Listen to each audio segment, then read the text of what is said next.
Sahabat paisa gece, sahabat paisa gece. Bye paisa gece main gaji. বিয়ের দিন সকালে সবার জন্য রান্না করা হয় নেহারি। তাই আর কি রাতের দিকে এই নেহারিটা রান্না করে রাখছে যেন সকালে সবার নাস্তাটা হয়ে যায়, সবাইকে একসাথে আসলে পাওয়া যাবে, সেই জন্য আর কি ওই দিনটাই চুজ করা হয়েছে। রাতের দিকেই নেহারিটা রান্না করে রাখছিল, আর এই তো সকালে সবাই তন্দুর রুটি দিয়ে নেহারি খাচ্ছে। কেমন খাচ্ছেন ভাই? ক্ষুধার্ত প্রাণী, সকাল থেকে কিছু খায়নি তারা, এখন খাবার নিয়ে বসেছে। কেমন খাচ্ছেন ভাই?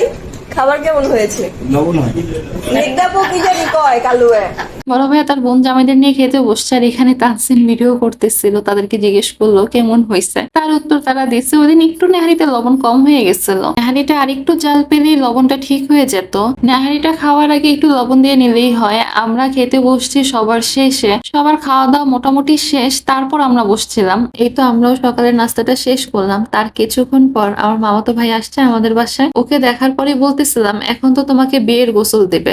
ও এই কথা শুনে বলতেছে কিসের বিয়ের গোসল? আমি তো গোসল টোসল করেই বাসায় আসলাম। তারপর সবাই ওকে বললো তোমার এই গোসলে হবে না, সব মুরব্বীরা তোমাকে গায়ে চন্দন লাগাবে, হলুদ লাগাবে, তারপর তোমাকে আবার গোসল দেবে, এটাকে বলে বিয়ের গোসল। ও এই কথা শোনার পর বললো বিয়ের যে এত নিয়ম, আমি এত কিছু জানি নাকি, আমাকে কেউ বলছে নাকি? আমি জানলে তো আর গোসল করে আসতাম না। যাই হোক, ওকে সবাই বললো রেডি হওয়ার জন্য। আমাদের বাসার ছাদে ওকে গোসলটা দেওয়া হবে। সবাই ছাদে ওঠার পর দেখলাম আকাশে রংধনু উঠছে, আর এই রংধনু দেখে সবাই খুশি হয়ে গেলাম, এত ভালো লাগতেছিল। ওই দিন বাতাসও অনেক ছিল। এরপর এই তো সবাই একসাথে হয়ে কয়েকটা ছবি তুললাম, সবাইকে ডাক দিতেছিল। সব বড়রা এসে সাহেবকে গায়ে হলুদ দেবে। ওকে হলুদ লাগাইতেছিল না, ওই দিন চন্দন লাগানো হইতেছিল। ফার্স্টে ছেলের মাকে দিয়ে গায়ে চন্দন দেওয়াটা শুরু করা হয়, এরপর এক এক করে সবাই দেয়। তারপর 7 জন একসাথে হয়ে ডালাটা ধরে, এরপর জানি কি নিয়মটা করে। এগুলো আসলে এক একজনের ফ্যামিলিতে এক এক রকমের নিয়ম থাকে। এই নিয়মগুলি করতেছিল বড়রা সবাই মিলে। আর ওই দিন কিন্তু হলুদ মেখে গোসল করানো হইতো, কিন্তু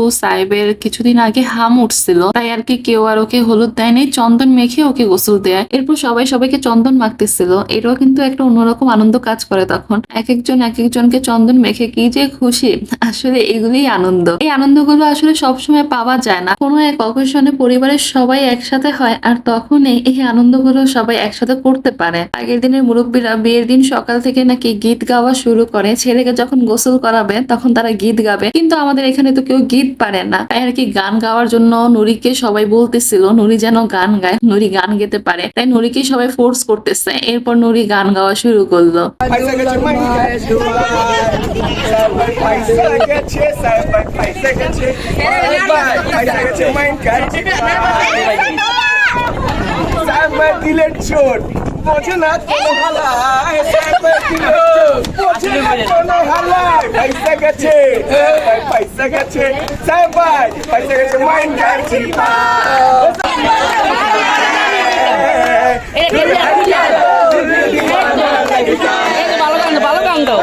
दूल्हे का चेहरा सुहाना लगता है, दुल्हन का तो दिल दीवाना लगता है।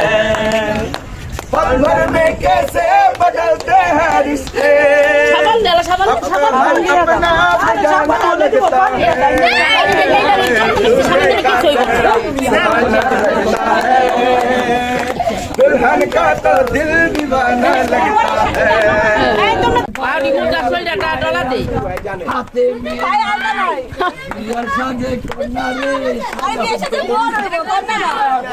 নুরি যখন গান ধরলো আমাদের সবার মনে হয় তাল উঠে গেল, এত ভালো লাগতেছিল। এরপর ছোট মামা এসে আবার গান গাওয়া শুরু করলো। তারপর এই তো ছাদের থেকে সবাই আমরা চলে আসলাম। বাসায় এসে দুপুরের খাওয়ার জন্য বসে পড়লাম। তার আগের দিনের হলুদের যে তেহারিটা ছিল এটাই গরম করে নিছিলাম। সবার দুপুরের খাবার ওই দিন তেহারি ছিল। এই তো খাওয়া দাওয়াটা শেষ করলাম, আর আজকে আপনাদের কাছ থেকে বিদায় নিলাম। আল্লাহ হাফেজ।